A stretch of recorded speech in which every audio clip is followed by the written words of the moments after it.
We'll talk about the Muslim scientists. हम आगाज करते हैं अबू रिहान मोहम्मद इब्ने अहमद अल बैरूनी, जिनका नाम इंतहाई मारूफ है. He was one of the well-known figures associated with the court of King Mahmud Ghaznavi. Mahmood Ghaznavi एक मारूफ बादशाह रहे हैं, who was one of the famous Muslim kings of the 11th century Common Era. अल बैरूनी कोई छोटी शख्सियत नहीं है. He was a versatile scholar and a scientist who had equal ability in physics, metaphysics, mathematics, geography, and history. He was born in a village near a city of Kharzm in 973 Common Era.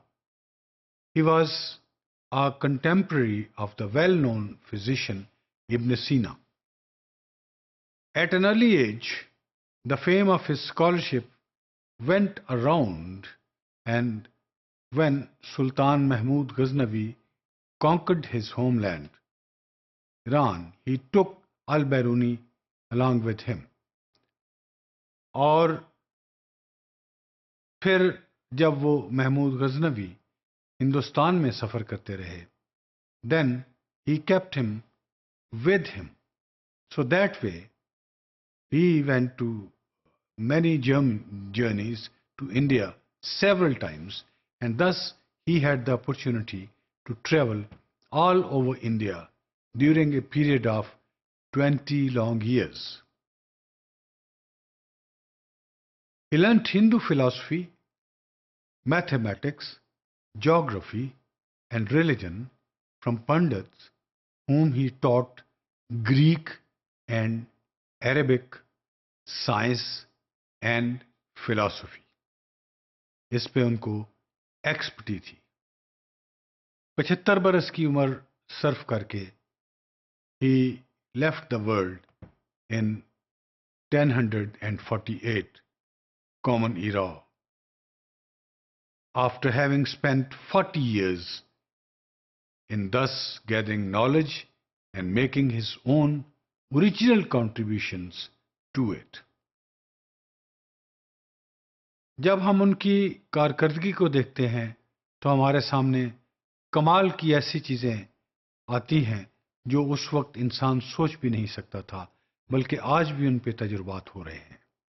He recorded observations of his travels through India in his well-known book Kitab al-Hind, which gives a geographic account of the historical and social conditions of the subcontinent at that time. At the end of this book, he makes a mention of having translated 2 Sanskrit books into Arabic, one called Sakya, which deals with the creation of things and their types, and the second, Patanjal, dealing with what happens after the spirit leaves the body. His description of India was so complete that even the Ain-e-Akbari, written by Abul Fazl during the reign of Akbar 600 years later, owes a great deal to al-Biruni's book. इतना कुछ उन्होंने लिखा कि बाद में आने वाले बेशुमार साइंसदानों ने और जो माहिरीन थे, उन्होंने इनकी किताबों से बहुत फायदा उठाया. He observed that the Indus Valley must be considered as an ancient sea base filled up with all uvuals. On his return from India, al-Biruni wrote his famous book Qanun-e-Masudi, Al-Qanun al-Masudi, Fifal, Hayal wa al-Najm, which he dedicated to Sultan Masood.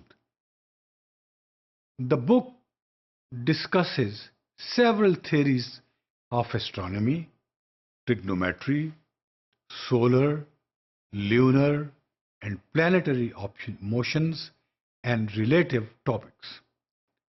In another well-known book, Al-Athar al-Baqiya, he has attempted a connected account of ancient history of nations and the related geographical knowledge as well. In this book, he has discussed the rotation of Earth, the most famous achievement of him, and has given correct values of latitudes and longitudes of various places, जो आज आप नक्शों पर देखते हैं. He has also made considerable contribution to several aspects of physical and economic geography in this book. His other scientific contributions include the accurate determination of the densities of 18 different stones. He also wrote the Kitab al-Saydana, which is an extensive materia medica that combines the then existing Arabic knowledge on the subject with the Indian medicine. His book, the Kitab al-Jamahir, deals with the properties of various precious stones. He was also an astrologer and is reputed to have astonished people by accuracy of his predictions. He developed a method for trisection of angle and other problems which cannot be solved without a ruler and a compass alone. Al-Biruni discussed centuries before the rest of the world the question whether the earth rotates around its axis or not.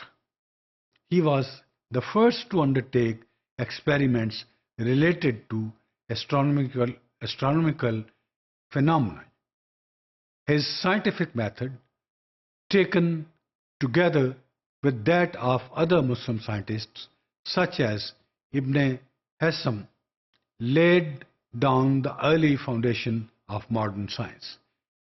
He ascertained that as compared with the speed of sound, the speed of light is immense. He explained the working of natural springs and ascertained wells by hydrostatic principle of communicating vessels.